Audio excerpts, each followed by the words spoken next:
আজকে আমি রান্না করব চিংড়ি মাছের টোবা। তো আমি কিভাবে রান্না করি সেটাই আপনাদের সাথে শেয়ার করব। সো হ্যালো এভরিওয়ান, আসসালামু আলাইকুম, welcome back to my another blog. আশা করি সবাই ভালো আছেন। আলহামদুলিল্লাহ আমিও ভালো আছি। তো চিংড়ি মাছের টোবা বানানোর জন্য এখানে আমি নিয়ে নিয়েছি ছোট চিংড়ি মাছ, আর নিয়েছি পেঁয়াজ কুচি, রসুন কুচি, আদা, এলাচ, দারচিনি, লবঙ্গ আর সামান্য পরিমাণ জিরা। তো আমি এগুলো সবই অল্প অল্প নিয়েছি। তো সবগুলোকে আমি একসাথে শিলপাটায় বেটে নেব। এখানে আপনারা চাইলে গরম মশলাটা না দিয়েও পারবেন। তো এখানে আমি আরো নিয়েছি হলুদের গুঁড়া, মরিচের গুঁড়া, কাঁচা মরিচ আর পেঁয়াজ কুচি। তো কাঁচা মরিচটাকে আমি মাঝখান দিয়ে ভেঙে নিয়েছিলাম। তো আমি চিংড়ি মাছগুলো শিলপাটায় বেটে নিয়েছি। এখন একটু লবণ দিয়ে ভালো করে হাত দিয়ে মাখিয়ে নেব। এখানে এলাচ, দারুচিনি, লবঙ্গ, জিরাটা আপনারা নাও দিলেও দিতে পারে, কিন্তু আমার কাছে মনে হয় দিলে ভালো লাগে তাই আমি দিয়ে দিলাম। কিন্তু এগুলো আমি আর রান্নার সময় ব্যবহার করব না। তো মাখানো হয়ে গেলে চুলাতে একটা কড়াই বসিয়ে দিলাম আর দিয়ে দিলাম পেঁয়াজ আর কাঁচামরিচ।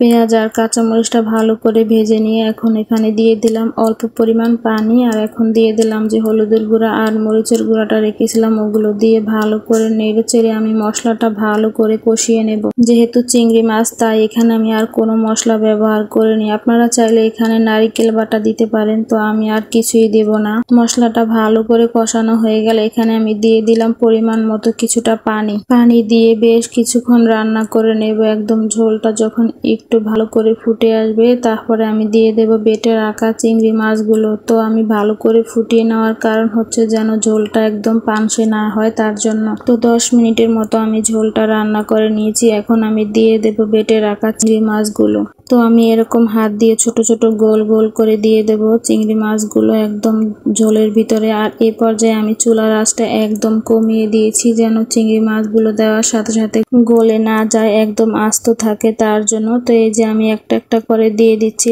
আর যেগুলো আগে দিচ্ছিলাম ওগুলো একদম ভেসে উঠেছে, ফুলে গেছে, একটা একটু বড় বড় হয়ে গেছে। যেটুকু দিয়েছিলাম তার চেয়ে ডাবল হয়ে গেছে ফুলে।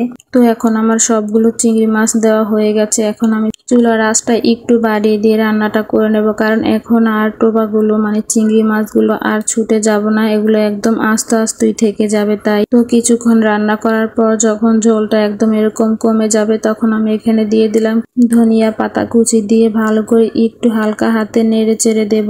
আর অল্প কিছুক্ষণ রান্না করে নেব যেন ধনিয়া পাতাটা একটু সেদ্ধ হয়ে যায়। ধনিয়া পাতাটা সেদ্ধ হয়ে গেলে আমি চুলাটা অফ করে দেবো। তো এই পর্যায়ে চিংড়ি মাছ রান্না করা হয়ে গেছে। এখানে ধনিয়া পাতাটাও সেদ্ধ হয়ে গেছে আর ঝোলটাও কমে আসছে। তো আমি এখানে অল্প অল্প ঝোল রেখে দেবো, যেহেতু চিংড়ি মাছের টোবা এগুলো ঝোল টেনে নেয়। রান্নার পর যখন একটু ঠান্ডা হয়ে যাবে তখনই ঝোলটা টেনে নেবে, তার জন্য আমি একটু ঝোল রেখে দিলাম। তো এইভাবে চিংড়ি মাছের টোবা আগে কে কে রান্না করে খেয়েছেন আর কার কাছে কেমন লাগে অবশ্যই জানাবেন। তো আজকের মতো ভিডিওটা এই পর্যন্তই। সবাই ভালো থাকবেন, সুস্থ থাকবেন। আল্লাহ হাফেজ।